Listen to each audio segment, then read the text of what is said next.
क्या कहना चाहते हो? सुखदेव जी ने कहा, देवता हो, तुमने कथा का मूल्य अमृत से कर दिया। क्वा स्वधा क्वा कथा लोके क्वा काच क्वा मणिर्महन। कहां तो श्रीमद् भागवत की कथा एक कौस्तुभ मणि के समान है और कहां तुम्हारा अमृत कांच के टुकड़े के समान है। क्या भला मणि की तुलना कांच का टुकड़ा कर सकता है? तुम भगवान को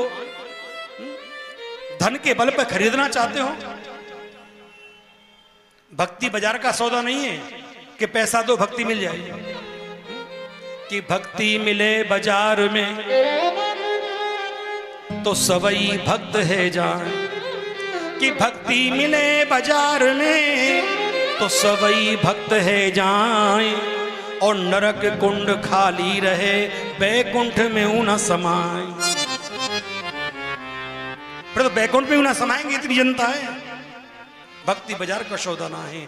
आपकी जो भक्ति प्रौढ़ होगी ना, जो भक्ति आपकी बढ़ेगी, वो भक्ति आपकी गुरु शरणागति में आने के बाद बढ़ेगी। जब आपको सच्चा ज्ञान मिलेगा तो आपकी भक्ति उदय होगी। जो तुम्हारी भक्ति सोई पड़ी है, जो तुम्हारा ज्ञान वैराग्य सोया पड़ा है, गुरु शरणागति में आने के बाद में वो जागृत हो जाएंगे, तुमको अपने लक्ष्य की प्राप्ति हो जाएगी। इसीलिए कहा है कि सदा सेव्या श्रीमद् भागवती कथा, यस्य श्रवण मात्रेण हरिचित्तम क्षमाश्रये। सदा सेव्या श्रीमद् भागवती कथा, जब तक जीवन की अंतिम श्वास चल रही है। क्या कहा है शास्त्रों में? कि जब तक तेरे जीवन की अंतिम श्वास है तब तक धर्म करने का भाव रख।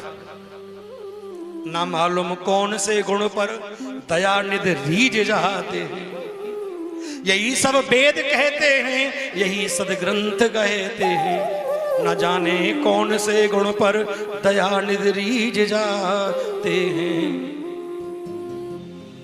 देखिए मेरे माई बाप, क्या भगवान की लीला है। देवताओं ने सोचा कि सुखदेव जी ने हमारे अमृत को तुच्छ बताया है भागवत के सामने, इसकी शंका का निवारण कैसे करें। उसका निवारण करने के लिए गए ब्रह्मा जी के पास देवता। शंका को दूर करो प्रभु, भागवत बड़ी है कि अमृत बड़ा है। ब्रह्मा जी ने सोचा देवता क्या पूछ रहे हैं, पर चलो कौन सा श्रेष्ठ है इसको हम विचार करते हैं। तो ब्रह्मा जी ने एक धर्म तुला ली है, और धर्म तुला लेकर के एक पल्ले में भागवत जी को रखा और एक पल्ले में अमृत के कलश को रखा। जब दोनों को उठाया, भजन किया, तो देखा अमृत का कलश ऊपर उठ गया और भागवत जी का पल्ला तो जमीन से ऊपर ही नहीं उठा।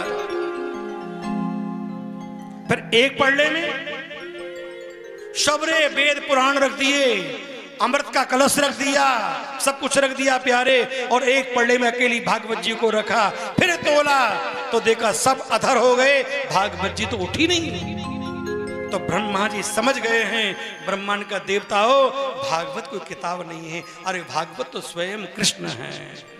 कृष्ण का जो असली रूप है, जो कलयुग के लोगों को भगवान का दर्शन कराएगी, वो भागवत कराएगी। ध्यान रखना, जो कृष्ण जी के उपासक हैं, जो कृष्ण की भक्ति करते हैं, कृष्ण में जिनकी निष्ठा है, कृष्ण में जिनका प्रेम है, आप अपने विचार को कभी दूषित मत करना प्यारे। एक दिन ये होगा कि स्वयं भागवत में से ठाकुर जी प्रकट होकर के तेरे सामने लीला करते दिखाई देंगे। ये है ठाकुर जी की लीला, और होती है लीला, आज भी होती है। क्यों? भगवान तुम्हारे भाव में ही बसते हैं। भाव का भूखा हूं मैं, और भाव ही एक सार है, और भाव से मुझको भजे तो तेरा भव से बेड़ा पार है। भाव से मुझको भजे तेरा भव से बेड़ा पार।